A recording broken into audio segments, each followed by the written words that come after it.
کہتے ہیں بعض زندگیاں شور میں نہیں بلکہ ایک ایسے لمحے میں بدلتی ہیں جو اچانک رک جاتا ہے، جیسے وقت نے خود سانس روک لی ہو۔ وہ شخص بھی انہی زندگیوں میں سے ایک تھا۔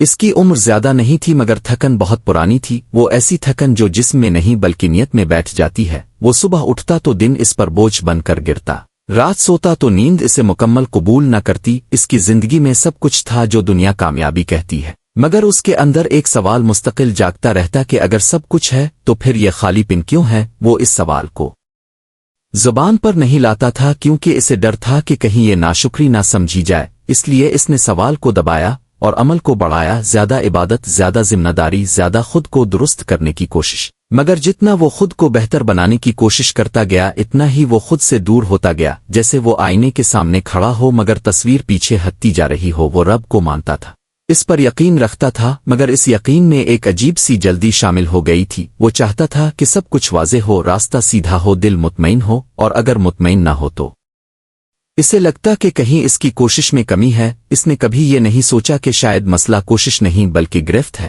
وہ ہر چیز کو مضبوطی سے پکڑ کر جینا چاہتا تھا، ایمان کو بھی، عبادت کو بھی، حتیٰ کہ سکون کو بھی، اور یہی گرفت آہستہ آہستہ اس کے اندر کا سانس بند کر رہی تھی۔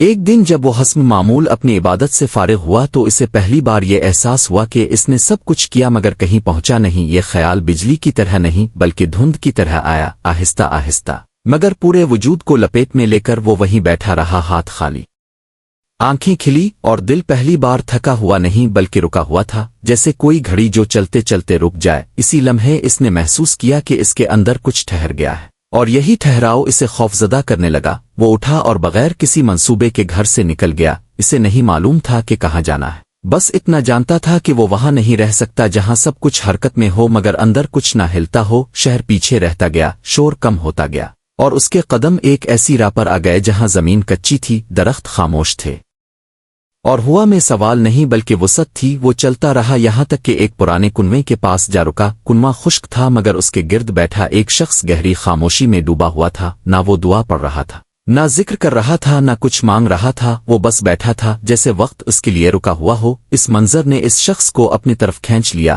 وہ کچھ فاصلے پر بیٹھ گیا۔ شروع میں اس کے دل میں بے چینی اٹھی، جیسے وہ وقت ضائع کر رہا ہو، مگر جوں جوں وہ خاموش بیٹھا اس کے اندر کا شور تھوڑا تھوڑا کم ہونے لگا۔ کافی دیر بعد اس نے خود کو بولتے ہوئے پایا کہ مجھے لگتا ہے میں مسلسل کہیں پہنچنے کی کوشش میں ہوں مگر پہنچتا نہیں۔ اس بوڑھے شخص نے آنکھیں کھولی، اس کی نگاہ میں نہ حیرت تھی نہ نصیحت کا غرور، بس ایک ٹھہرا ہوا سکون تھا۔ اس نے کہا کہ تم چلتے بہت ہو مگر رکتے نہیں، اور جو نہیں رکتا وہ دیکھ نہیں پاتا۔ یہ جملہ اس شخص کے اندر اتر گیا۔ اس نے پوچھا کہ رکنے سے کیا ملتا ہے؟ بوڑھے نے کنویں کی طرف اشارہ کیا اور کہا کہ یہ کنواں خشک اس دن ہوا جب لوگوں نے پانی نکالنا تو جاری رکھا مگر ٹھہر کر نیچے جھانکنا چھوڑ دیا۔ وہ شخص خاموش ہو گیا۔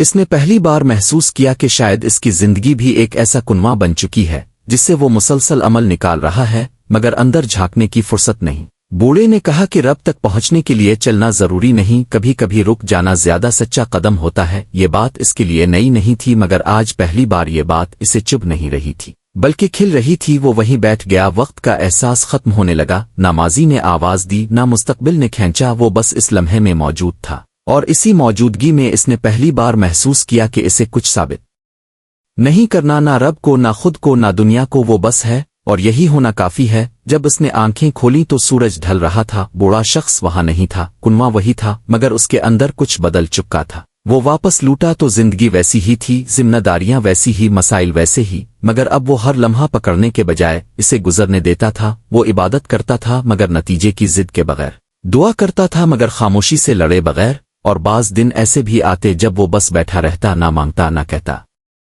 اور انہی دنوں میں وہ سب سے زیادہ بھرا ہوا محسوس کرتا کیونکہ وہ جان چکا تھا کہ اصل قرب اس لمحے میں ہے جو رک جاتا ہے، جہاں انسان خود کو چھوڑ دیتا ہے، اور یہی تصوف ہے، چلتے چلتے رک جانا، کہتے کہتے خاموش ہو جانا، اور خود کو پا لینا۔